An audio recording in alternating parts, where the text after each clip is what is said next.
दक्षिण भारत के कुछ हिस्सों में पुराने घर सिर्फ यादों से नहीं, आत्माओं से भी भरे होते हैं।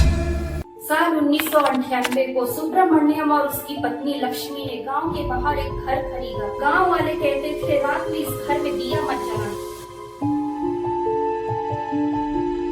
लेकिन दोनों ने हंसकर बात टाल दी। उसके साथ उनकी 8 साल की बेटी मेघा भी थी। पहले कुछ दिन सब कुछ ठीक चला, लेकिन 7वें दिन लक्ष्मी ने देखा पूजा के घर में दिया खुद ब खुद अपने आप जलने लगा। उसी दिन रात के 2 बजे मेघा ने अपनी माँ को जगाया। माँ, मैंने खिड़की के पास एक लड़की देखी। लक्ष्मी ने सोचा बच्ची डर गई हो, लेकिन जब उसने दरवाजा खोला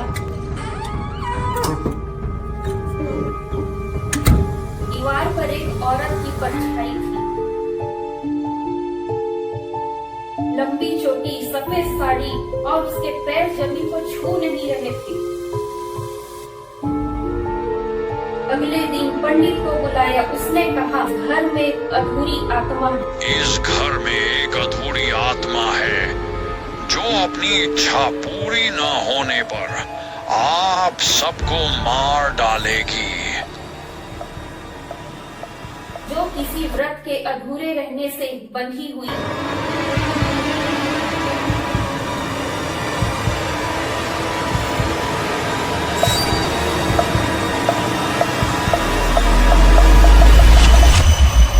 जब सुब्रमण्यम ने घर के पीछे की दीवार तोड़ी तो पीछे एक छोटा बंद कमरा मिला। अंदर टूटी मूर्तियां, सूखे फूल और तांबा का एक पुराना लोटा रखा था।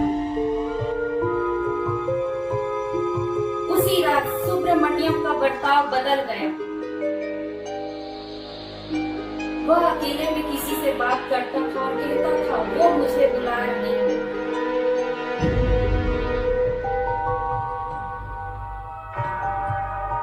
लक्ष्मी को महसूस होने लगा कि सुब्रमण्यम पर कुछ सवार है। वह पूजा में नहीं बैठता, रात में खेतों की तरफ चला जाता। एक दिन लक्ष्मी ने उसका पीछा किया।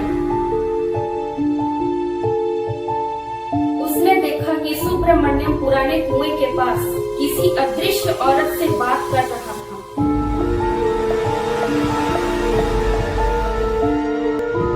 मैं आपका वचन पूरा करूंगा, लेकिन एक शर्त, आपको हमारे घर छोड़ के जाना पड़ेगा। हाँ, मंजूर है। अगर पूरा नहीं किया तो मैं किसी को नहीं छोड़ूंगी, सबको मार डालूंगी, याद रखना। इसके लिए आपको मेरा अधूरा व्रत करना होगा। व्रत करने समय आपके पीछे बहुत सारे आत्मा रहेंगे।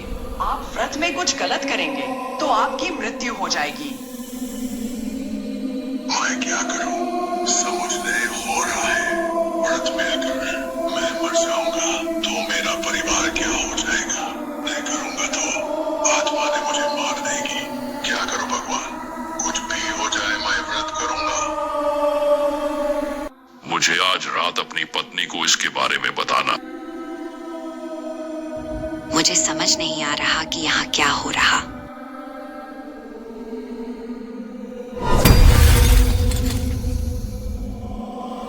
मैं तुम्हें सब कुछ बताऊंगा यहाँ क्या हो रहा है। चलो पहले यहाँ से निकल जाए। अगर हम यहाँ रहे तो हम अपनी जान गंवा देंगे।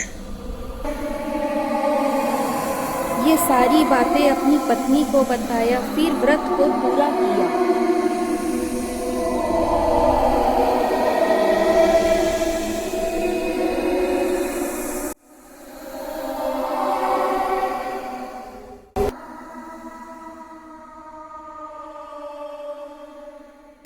और तभी उसने कहा मैं वचन पूरा कर दूंगा, तुम्हारी आत्मा अब मुक्त होगी। अगले ही पल वो कुएं में कूद गया।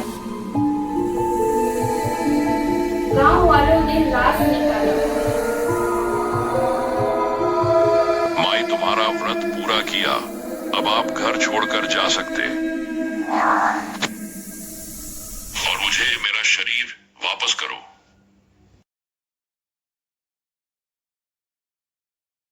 फिर दूसरे दिन सुब्रमण्यम कुएं के पास जिंदा मिला। घर में पहले एक देवदासी रहती थी, जिसकी मृत्यु व्रत के दौरान हुई थी। उसकी आत्मा हर उस व्यक्ति को बुलाती है जो उसके अधूरे कर्म को पूरा कर सके। सुब्रमण्यम ने वही किया और तब से वो घर शांत हो गया। लेकिन लक्ष्मी और मेघा ने उस घर को हमेशा के लिए छोड़ दिया।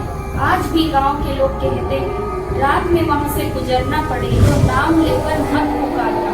आपका दीवारों के पीछे दिया जलाते हुए कभी कभी दिखती है। और अगर तुम्हें किसी पुराने घर में अगर बत्ती की खुशबू आए, याद रखना वो कोई भक्त नहीं, शायद है। ये कहानी सच्ची है। तंजावुर के पास के कोविलपट्टी गांव में 1998 की सरकारी रिकॉर्ड में आज भी उस घर का नाम दर्ज। और ऐसी वीडियो देखने के लिए चैनल को सब्सक्राइब करें।